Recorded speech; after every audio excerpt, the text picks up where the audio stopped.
Hi viewers, welcome to our channel. Sandhya theatre తొక్కిసలాట ఘటన మనకు తెలిసింది. అల్లు అర్జున్ గారి పుష్ప 2 రిలీజ్ అయినప్పుడు ఈ ఘటన చోటు చేసుకోవడం, అక్కడ ఒకరి ప్రాణాలు కోల్పోవడం అండ్ ఒక బాబు శ్రీతేజ్ హాస్పిటల్ పాలవ్వడం, అతను ఇప్పుడు మెల్లమెల్లగా కోలుకుంటున్నట్టుగా తెలుస్తుంది. అయితే ఈ ఘటన అప్పుడు 2 తెలుగు రాష్ట్రాలనే కాదు దేశవ్యాప్తంగా సంచలనం సృష్టించింది. ఎందుకంటే అక్కడ హీరో అల్లు అర్జున్ గారు కూడా ఈ ఇష్యూకి సంబంధించి అరెస్ట్ అయ్యారు. అంటే అల్లు అర్జున్ గారి వల్లే ఈ విధంగా తొక్కిసలాట జరిగిందని చెప్పేసి అప్పుడు ఆరోపణలు వచ్చాయి. ఆయన అరెస్ట్ చేయడం జరిగింది. థియేటర్ కి సంబంధించిన వాళ్ళని ఇలా కొన్ని అరెస్టులు అయితే జరిగాయి. ఏదేమైనా ఆ ఇష్యూ అయితే ఇప్పటి వరకు అయితే కన్క్లూజ్ అయిపోయింది. ఇక ఇష్యూ కూడా పెద్దగా ఎక్కడ చర్చల్లోకి లేకపోవడం మనం చూస్తున్నాం. అయితే లేటెస్ట్ గా ఒక పరిణామం అయితే ఇష్యూకి సంబంధించి చోటు చేసుకోవడం, మరొకసారి ఇది తెరపైకి రావడం, మళ్ళీ ఇంకోసారి చర్చించుకోవడం చూస్తున్నాం. అదేంటంటే నేషనల్ హ్యూమన్ రైట్ కమిషన్ వాళ్ళు ఇప్పుడు ఈ ఇష్యూకి సంబంధించి వాళ్ళు సీరియస్ అయ్యారని తెలంగాణ చీఫ్ సెక్రటరీకి నోటీసులు కూడా జారీ చేశారని చెప్పేసి చెప్తున్నారు. మరి ఇష్యూలో ఎన్హెచ్ఆర్సీ ఏం చెప్తుంది, మరి ఇప్పుడు సిఎస్ రాసిన నోటీసుల్లో ఏముంది, మరి ఇష్యూ మరోసారి తెరపైకి వచ్చింది, మరి దీనికి సంబంధించి అసలు ఏం జరగబోతుంది అన్న వివరాలను కూడా తెలియజేయడానికి నాతో పాటు మా జర్నలిస్ట్ వీని శ్రీనివాస్ గారు ఉన్నారు. వారిని అడిగి తెలుసు. Sir, hi sir. సో సంధ్య థియేటర్ ఘటన అనేది తెలుగు సినిమా ఇండస్ట్రీకి అయితే ఒక గుణపాఠంలో అప్పుడు మారిపోవడం మనం చూస్తున్నాం. అంటే ఇంకోసారి ఈ విధంగా బహిరంగ ర్యాలీలు చేయడానికి వెనుకడుగు వేశారు. సో ఈసారి జాగ్రత్తలు పాటించాలని చెప్పేసి అదొక గుణపాఠంలో అయితే మారిపోయింది. ఆ తర్వాత చాలా ఇన్సిడెంట్స్ మనం చూసాం. ఇక్కడ పెద్దగా ఇటువంటి ఏర్పాటు చేయకుండా మనం కూడా జాగ్రత్త పడ్డారు వాళ్ళు కూడా. మరి ఈ సంధ్య థియేటర్ ఇష్యూకి సంబంధించి ఇప్పుడు సైలెన్స్ అయిపోయింది అనుకున్న ఇష్యూ మరోసారి తెరపైకి వచ్చింది. మరోసారి అందరూ మాట్లాడుకుంటున్నారు. ఎందుకంటే దీంట్లో నేషనల్ హ్యూమన్ రైట్ కమిషన్ వాళ్ళు ఇన్వాల్వ్ అయ్యారు, వాళ్ళు సీరియస్ అయ్యారు. తెలంగాణ సిఎస్ కి ఒక నోటీసులు అందజేశారని చెప్పేసి చెప్తున్నారు. మరి వాళ్ళు ఏం చెప్తున్నారు దీనికి సంబంధించి, మరోసారి ఇది ఇంకెక్కడికి దారితీసే అవకాశం? అది మానవ హక్కుల కమిషన్ అది ఏంటంటే దీన్ని సీరియస్గా తీసుకుందనమాట. సీరియస్గా తీసుకుని వివరణ అడగడం జరిగింది తెలంగాణ గవర్నమెంట్ ప్రధాన కార్యదర్శిని. అసలు ఏం జరిగింది ఏంటి అన్నట్టుగా వివరణ అడగడం జరిగింది. అదేవిధంగా బాధిత కుటుంబానికి 5 లక్షల నష్టపరిహారం చెల్లించాలని చెప్పి కూడా ఆదేశించడం జరిగింది. ఓకే. అయితే వీళ్ళంతా ఎక్కువే అటు ప్రొడ్యూసర్ కానీ హీరో కానీ వీళ్ళందరూ టీం పుష్ప 2 టీం సంబంధించి అమౌంట్ ఇవ్వడం జరిగింది. అయితే ప్రస్తుతం అయితే ఇది ఈ ఇష్యూ ఇప్పుడు దాని దృష్టికి రావడంతో దీని మీద ఇప్పటి వరకు విచారణ అంతా జరిపి 5 లక్షల నష్టపరిహారం ఇవ్వాలని చెప్పి ఇప్పుడు ప్రకటన చేయడం జరిగింది. అలాగే గవర్నమెంట్ నుంచి కూడా ప్రధాన కార్యదర్శి నుంచి అలా వివరణ ఇవ్వాలని చెప్పి నోటీస్ పంపించడం జరిగింది. అది ఇప్పుడు మరి చూడాలి, ఇప్పుడు గవర్నమెంట్ ఎలా రియాక్ట్ అవుతుంది, వాళ్ళకి ఏమని వివరణ ఇస్తుంది అన్నది చూడాలి. ఓకే. ఈ ఘటన లాస్ట్ ఇయర్ డిసెంబర్ లో జరిగింది. మరి ఇప్పుడు హ్యూమన్ రైట్ కమిషన్ ఎందుకు ఇన్వాల్వ్ అయింది, ఇప్పుడు ఎందుకు నోటీసులు జారీ చేసింది? అంటే ఇప్పుడు సమస్య పోయింది అని అనుకున్నారు అందరూ కూడా, మళ్ళీ దీన్ని తెరపైకి ఎందుకు తీసుకొచ్చి? అంటే అప్పటి నుంచి అప్పుడు అయిపోయింది అనుకున్నారు, కానీ అప్పటి నుంచి దాని విచారణ అంటే వార్తలు ఎక్కువగా లేకపోవచ్చు, కానీ అది అంత త్వరగా క్లోజ్ అయ్యే ఇష్యూ కాదు కదా. దాని హెల్త్ ప్రాబ్లం, శ్రీతేజ్ హెల్త్ ఎలా ఉందో మనం చూస్తున్నాం. దానికి సంబంధించి అది ప్రచారణ జరుగుతూనే ఉంటుంది. క్లారిటీ రావడానికి వివరణ అది విచారణ పూర్తవడానికి కొంచెం టైం పట్టచ్చేమో, కానీ దాని గురించి అయితే ఇప్పుడు మనకి బయటకు వచ్చింది అనమాట. ఇలాగా అంటే అనుకున్నాను, దీన్ని విచారణ చేయడం అంటే ఏదో ఇవాళ అయిపోయి రేపు వెంటనే అయిపోయేది కాదు. ఒక పెద్ద ప్రాసెస్ ఉంటది.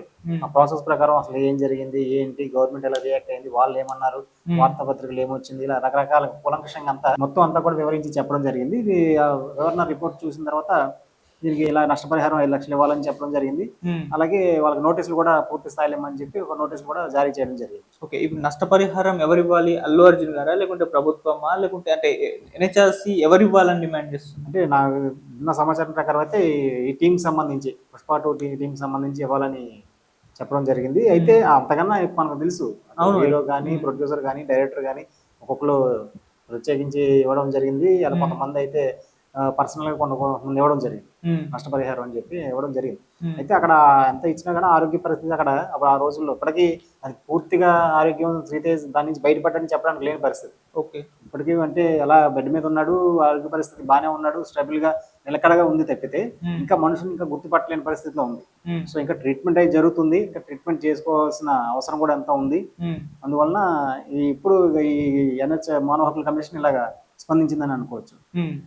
ఓకే. మరి ఇప్పుడు దీని పట్ల గవర్నమెంట్ ఏ విధంగా రెస్పాండ్ అయ్యే అవకాశం ఉంది? మరి ఇది ఎటువంటి పరిణామాలకు దారి తీయచ్చు అంటారు? గవర్నమెంట్ ఆల్రెడీ దాన్ని చూసాం మనం. హీరోను ఎంతో ఎక్కడ అసలు ఊహించిన విధంగా అరెస్ట్ వరకు వెళ్ళడం అన్నది ఇప్పటి వరకు ఏ స్టార్ హీరోకి జరగలేదు. నాకు తెలిసి తెలుగులోనే కాదు, ఇండియాలోనే బహుశా ఎవరికి జరగలేదు. ఇలాగ ఒక జరిగిన ఇన్సిడెంట్ కి, థియేటర్ దగ్గర జరిగిన ఇన్సిడెంట్ కి జైలు వరకు వెళ్ళడం అన్నది ఇలాంటి పరిణామం ఎప్పుడు జరగలేదు. ఒక పెద్ద సంచలనం దేశవ్యాప్తంగా, ఓన్లీ ఒక తెలుగు రాష్ట్రాల్లోనే కాకుండా దేశవ్యాప్తంగా ఎంత సంచలనం అయిందో మనం చూసాం. అవును. ఆ తర్వాత వాళ్ళు రియాక్ట్ అవ్వడం, గవర్నమెంట్ నుంచి రియాక్ట్ అవ్వడం, ఒక కౌంటర్ ఎన్‌కౌంటర్స్ ఇలా ఒకళ్ళ మీద ఒకళ్ళు ఇలా జరగడం పెద్ద ఇష్యూ అయింది అప్పుడు. అయితే అప్పుడు ఆ తర్వాత అంతా కూడా ప్రాబ్లమ్ అంతా సాల్వ్ అయింది. అంతా అయిపోయింది అంటే. కాకపోతే ఇప్పుడు మళ్ళీ ఇదంతా కూడా ఇప్పుడు తన విచారణ జరిపిన తర్వాత వాళ్ళకి ఇలా చేయాలని చెప్పి గవర్నమెంట్ తరపున మానవ హక్కుల కమిషను తన రూట్‌లో, తన పందాలో విచారణ జరిపి వాళ్ళు ఇలా ఇవ్వడం జరిగింది. సో, ఇది ఆల్రెడీ హీరో గాని, డైరెక్టర్ గాని, ప్రొడ్యూసర్ గాని వాళ్ళకి నష్టపరిహారం ఇవ్వడం జరిగింది. అలాగే ఎప్పటికప్పుడు వాళ్ళతో టచ్‌లో ఉండి ఏం జరుగుతుంది, ఎలా ఉంది పరిస్థితి అని కూడా వాళ్ళు ఎప్పటికప్పుడు సమాచారం తెలుసుకుంటున్నారు. ఓకే. వాళ్ళ కుటుంబానికి సంబంధించి అన్ని పనులు కూడా మొత్తం వీళ్ళు చూసుకోవడానికి ఎప్పుడూ ఉంటామని చెప్పి ప్రకటించడం కూడా జరిగింది. అది. ఓకే. ఇక శ్రీతేజ్ ఆరోగ్య పరిస్థితికి సంబంధించి ఇప్పటివరకు అయితే పెద్దగా అప్డేట్స్ అయితే లేవు. మరి ఇప్పుడు ఈ అంశం తెరపైకి రావడంతో కొన్ని ఛానల్స్ వాళ్ళ ఫాదర్ దగ్గరికి వెళ్ళడం, ఎలా ఉంది ఆరోగ్య పరిస్థితి అని చెప్పేసి ఎంక్వైరీ చేసినట్టు కూడా తెలుస్తుంది. మరి ఏ విధంగా ఉంది ఇప్పుడైతే ప్రెజెంట్ శ్రీతేజ్ ఆరోగ్య పరిస్థితి? ఆయన ఆరోగ్య పరిస్థితి అదే వాళ్ళ ఫాదర్ చెప్పిన సమాచారం బట్టి ఇప్పుడు అంటే ఇంకా మనుషులను గుర్తించడం లేదు.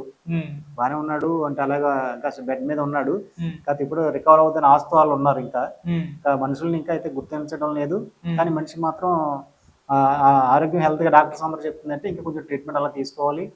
ఇంకా అలా నిలకడగానే ఉంది అని ఆశతో వాళ్ళు ఇంకా దీని నుంచి బయటపడిపోయి మనుషులు గుర్తించే స్టేజ్కి ఆయన వస్తాడన్న ఆశతోటి అయితే ఆ ఫ్యామిలీ ఉందని చెప్పి. సో ఇది మరి ఎన్హెచ్ఆర్సీ ఒకసారి సీరియస్ అయిపోయింది ఇష్యూ పైన. అంటే ఇది జరిగి చాలా కాలం అయినప్పటికీ కూడా ఎన్హెచ్ఆర్సీ మాత్రం దీన్ని విడిచిపెట్టే ప్రసక్తి లేదన్నట్టుగా ఇప్పుడు పరిస్థితి చూస్తే అర్థమైపోతుంది. అటు చీఫ్ సెక్రటరీకి ఒక నోటీసులు పంపించింది, దీనిపైన వివరణ కావాలి, క్లారిటీ ఇవ్వండి అని చెప్పేసి. మరోవైపు 5 లక్షల కాంపెన్సేషన్ కూడా బాధిత కుటుంబానికి కంపల్సరీగా ఇవ్వాల్సిందే అంటూ డిమాండ్ అయితే చేస్తుంది. మరి ఇది